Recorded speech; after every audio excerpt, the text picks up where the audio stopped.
Hello guys, welcome to my channel. हमारा आज का टॉपिक बहुत ज़्यादा इंटरेस्टिंग होने वाला है क्योंकि आज मैं आपको बताने वाली हूँ कि किस तरीके से जो ईयरबड्स होते हैं वो हमारे कान को डैमेज करते हैं। मुझे ऐसा लगता है ऐसे बहुत सारे लोग होंगे जो अभी भी ये वीडियो ईयरबड्स लगाकर ही देख रहे होंगे। तो आइए जानते हैं कि किस तरीके से ईयरबड्स का यूज़ हमारे कान के लिए हानिकारक साबित हो सकता है। तो सबसे पहले आपको ये जानना पड़ेगा कि हमें कोई भी चीज़ सुनाई कैसे देती है।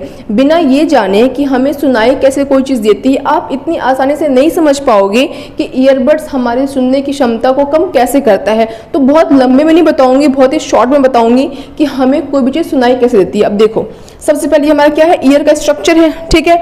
अब ईयर के स्ट्रक्चर को हम बेसिकली 3 पार्ट्स में क्या कर देते हैं, डिवाइड कर देते हैं। ये हमारा आउटर ईयर, ठीक है, ये हमारा मिडल ईयर और ये वाला हिस्सा हमारा इनर ईयर, ठीक है। आउटर ईयर में बेसिकली हमारा ये पिन्ना है जो कि मेनली पार्ट्स में बाहर विजिबल होता दिखाई देता है। ये हमारा क्या है, ऑडिटरी कनाल। सपोज दैट कोई साउंड वेव आ रही है, कोई आवाज आ रही है, वो हमारे कान से एंटर होकर आती है।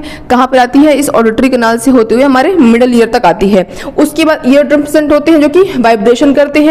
उसके बाद से जो साउंड वेव होती है वो आपको एक कॉइल सा स्ट्रक्चर दिख रहा है, इसे हम कहते हैं कॉक्लिया। क्या कहते हैं इसे हम, कॉक्लिया। ये एक फ्लूइड फिल्ड स्ट्रक्चर होता है और इसके अंदर हेयर सेल्स प्रेजेंट होते हैं, बहुत छोटे छोटे क्या प्रेजेंट होते हैं, हेयर सेल्स। अभी क्या हो रहा है, ये ईयर ड्रम वाइब्रेशन कर रहा है, वाइब्रेट कर रहा है, ठीक है। अब उसके बाद से जो इसके अंदर जो फ्लूइड भरा हुआ है और उसके अंदर जो हेयर लाइक स्ट्रक्चर है जो प्रेजेंट है, हेयर सेल्स, वो भी क्या करते हैं, वाइब्रेट करते हैं। उसके बाद वो सिग्नल को इस ऑडिटरी नर्व्स के थ्रू होते हुए हमारे ब्रेन तक पहुंचाते हैं।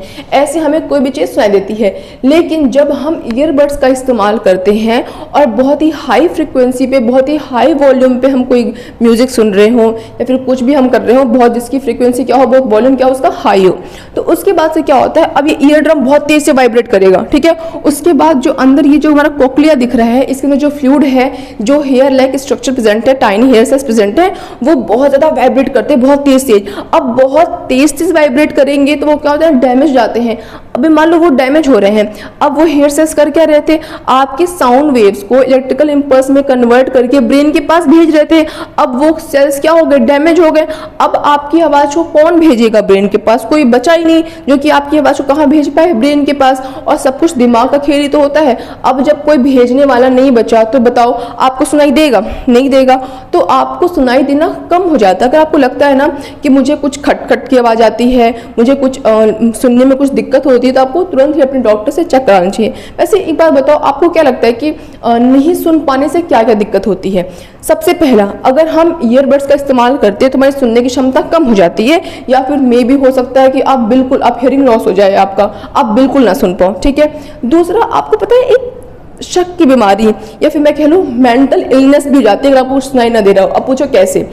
मैं आपको छोटी सी कहानी बताती हूँ। जैसे मान लो कि किसी घर में कोई पेरेंट्स होते हैं, ग्रैंड पेरेंट्स वगैरह, तो क्योंकि उम्र ज़्यादा हो चुकी होती है तो उनकी सुनने की जो कैपेसिटी होती है वो थोड़ी सी कम हो जाती है। जैसे मेरी दादी हैं, ठीक है, तो उनको कुछ अच्छा भी बोलो अगर, तो उनको लगता है कि ये मेरे बारे में बुरा ही बोल रहा है या फिर यहाँ पे मेरी बुराई हो रही है, तो उनको ना शक की बीमारी पैदा होती है, उनका ना दिमाग खराब होता है, गुस्सा आता है दूसरों के प्रति।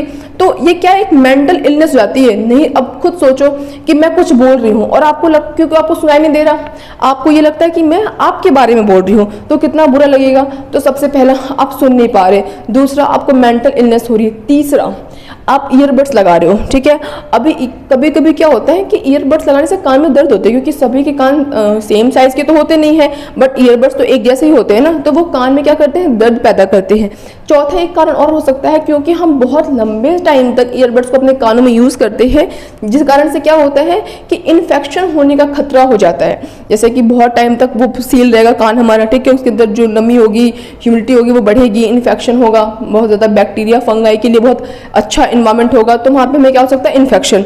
अब पांचवा क्या होगा, देखो, आप ईयरबड्स अपने शेयर करते होगे अपने यार दोस्तों के साथ। अभी जब मान सपोज दैट किसी को ईयर इन्फेक्शन हो रखा है और वो अपना ईयरबड्स किसी और को दे रहा है, तो उसे भी हो जाएगा, तो कितना खतरनाक है। अब आप सोचो क्या बिल्कुल ईयरबड्स त्याग दें, बिल्कुल भी हम क्या ईयरबड्स ना लगाएं। तो देखो ऐसा होता है कि आप 60/60 का रूल फॉलो कर सकते हो। आपके मन में आएगा भाई ये 60/60 का रूल क्या है।